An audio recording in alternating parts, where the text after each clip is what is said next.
দোস্ত দেখুন, পাথর পাহাড়ের উপরে এমনি ঢিলা পড়ে আছে, পাথরের ঢিলা, যেটা হয়তো যুগ যুগ ধরে পড়ে আছে, কেউ জানে না।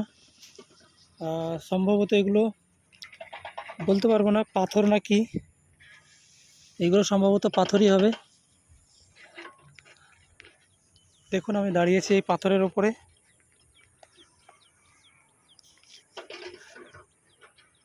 আপনারা ভিডিওটা দেখে কেমন হয়েছে বলবেন, শেয়ার লাইক কমেন্ট করবেন।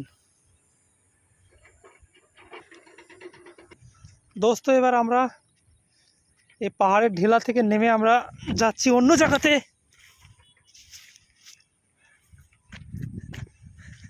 দেখতে পাচ্ছেন